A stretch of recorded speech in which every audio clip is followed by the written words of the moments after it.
The U.S. Army's Old Guard Fife and Drum Corps has marched in every inaugural parade since John F. Kennedy's. We visited the unit at Fort Myer, its home base in Arlington, Virginia, as it practiced for Barack Obama's upcoming inaugural.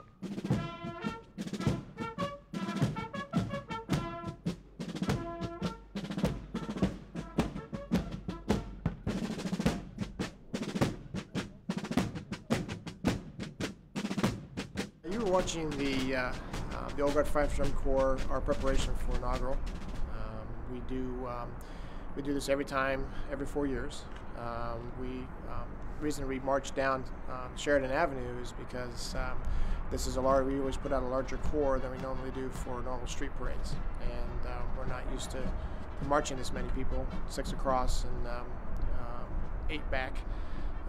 So we have to actually rehearse it. Is that the configuration that you'll see in the inauguration? Yes, it is. Yes, it is. The uniforms will be different. We wear colonial uniforms, red coats with powdered wigs and tricorn hats.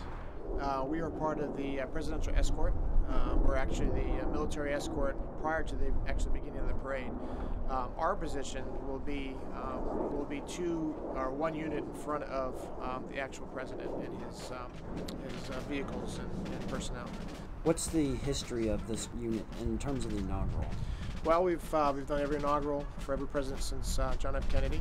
The unit was formed in 1960, and our first inaugural was John F. Kennedy. And we've marched in the same, we've had the same role in every single parade. I saw you walking up and down the sides while you were marching there. Tell me what you were doing. As the senior enlisted soldier of the Corps, my responsibility is the quality control, making sure that everything is in the right place and making sure everybody's doing the right thing, standard, and maintain the standard. And I was checking for the little details, phasing, dress. When you say phasing, what do you mean by that? Phasing is taking the step and tempo with each other, movements together, moving together as a whole, as a block. I was checking for dress, which is alignment, back and forth, from side to side and front to back.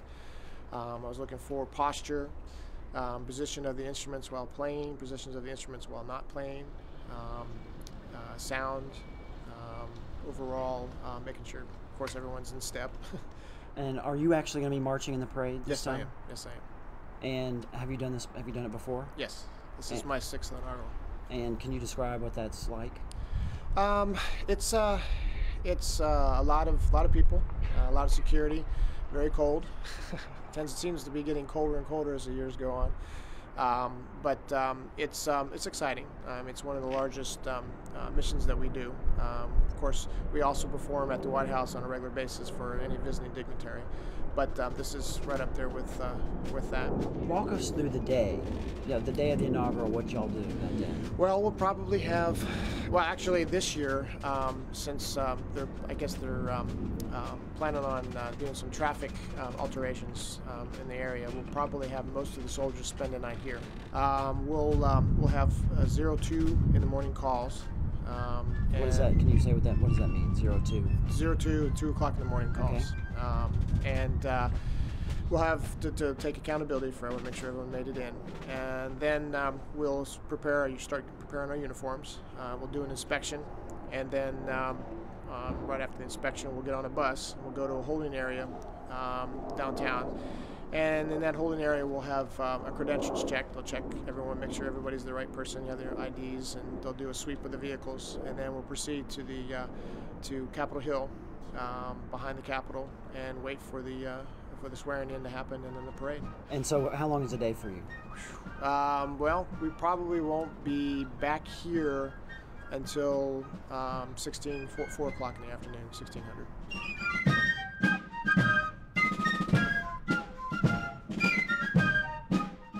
This organization is, there's no other like us in all of the armed forces. We pride ourselves that we are, of course, one of a kind, but we are the best at what we do in the world. We have the best rudimental drum line, and we have the best fife line, and of course the best bugle line. We travel internationally, and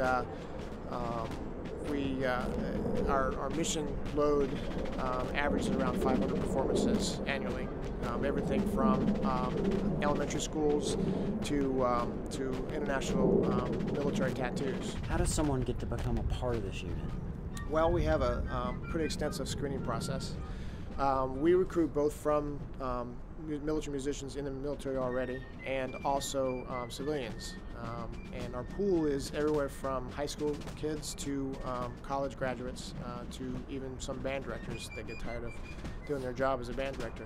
But basically, if we have an opening, since this is permanent duty, we have an opening probably at an average every 3 to 5 years.